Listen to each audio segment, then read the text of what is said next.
অন্নপূর্ণা ভান্ডারের ফর্মটা কিন্তু তোমাদের সামনেই আজকে আমি ফিল আপ করবো। কীভাবে করব আর সেটাও আমি তোমাদের সামনে রেখেই ফিল আপটা করবো আজকে। কারণ নয়, আমার নিজের ফর্মটা আমি নিজেই ফিল আপ করবো, তাও আবার তোমাদের সামনে তোমাদেরকে দেখিয়ে দেখিয়ে।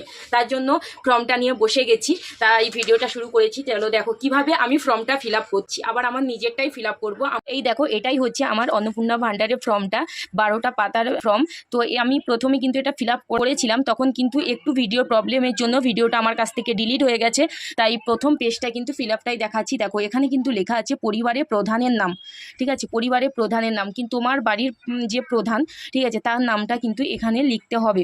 আমার বাড়িতে কিন্তু আমার প্রধান হচ্ছে আমার শ্বশুরমশাই, তা আমার শ্বশুরমশাইয়ের নামটা দিয়েছি। তোমরা যে যা সবার রেশন কার্ডে, তোমরা কিন্তু রেশন কার্ডে দেখবে হেড অফ দ্য ফ্যামিলি কে আছে, তার নামটা কিন্তু এখানে বসাবে। কারোর হাজব্যান্ড হতে পারে, কারোর শ্বশুরমশাই হতে পারে, সেইভাবে বসাবে। আমার এখানে যেহেতু আমার শ্বশুরমশাই আছে, তাই দেখো শ্বশুরমশাইয়ের নামটা এখানে লিখে নিয়েছি। পরিবারের প্রধানের নামটা কি আছে দেখে কিন্তু এখানে বসাবে, ঠিক আছে, সে পুরুষ হোক বা মহিলা।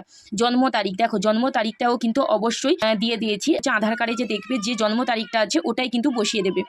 এরপর দেখো পরিবারের প্রধানের লিঙ্গ, আচ্ছা লিঙ্গ কি, পুরুষ না মহিলা। যেহেতু আমার শ্বশুরমশাই, তাই দেখো পুরুষে এখানে ঠিক চিহ্ন মেরেছি, আর মহিলা কি হলে কিন্তু তোমরা মহিলাই ঠিক চিহ্ন দেবে। এবার কি লেখা আছে দেখো, পরিবারের প্রধানের আধার নম্বর।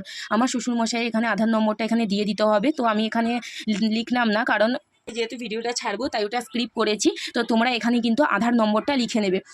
এবার দেখো রেশন কার্ডের পারিবারিক আইডি, রেশন কার্ডের আইডি মানে রেশন কার্ড নম্বরটা কিন্তু দেখে দেখে এখানে লিখে দেবে, ঠিক আছে। এরপর দেখো পরিবারের সদস্য সংখ্যা, পরিবারের সদস্য সংখ্যা কতজন তোমরা এখানে কিন্তু সংখ্যায় লিখতে বলেছে, ঠিক আছে। তো আমার এখানে যেহেতু 5 জন আমরা, তাই আমি 5 লিখে দিয়েছি। এরপর দেখো ঠিকানা, ঠিকানা কিন্তু এইভাবে লিখবে, গ্রাম, পোস্ট, থানা, জেলা, পিন নম্বর, ঠিক আছে। এখানে কিন্তু ছোট ছোট করে এইটুকুর মাধ্যমে তোমার ঠিকানাটা কিন্তু দিয়ে দেবে।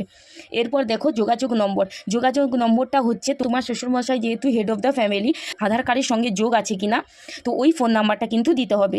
এখানে দেখো লিখে দিয়েছে আধার নম্বরের সঙ্গে যোগদান আছে কিনা, সেই নম্বরটা কিন্তু দেবে।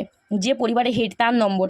এরপর কিন্তু আসল জিনিসে আছে, এটা হচ্ছে কি লেখা আছে দেখো, অন্নপূর্ণা যোজনার জন্য আবেদন যারা করবে, যে করছে তার প্রথমে কিন্তু তার নামটাই দিতে হবে। এখানে দেখো সদস্য নম্বর 1, এখানে কে অন্নপূর্ণা যোজনার জন্য, অন্নপূর্ণা ভান্ডারের জন্য কে ফর্ম ফিল আপ করছে, কার দরকার। তো এটা যেহেতু আমার দরকার, তাই দেখো এখানে কিন্তু আমার নামটা লিখে দিয়েছি।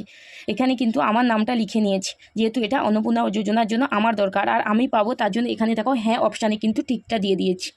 এরপর দেখো জন্ম তারিখ, মানে আমার জন্ম আধার কার্ড অনুযায়ী জন্ম তারিখ কত এখানে লিখে দিতে হবে, তোমাদের অনুযায়ী লিখে দেবে।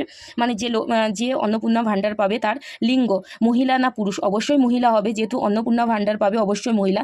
পরিবারের প্রধানের সঙ্গে সম্পর্ক, পরিবারের প্রধান তোমার কে হয়,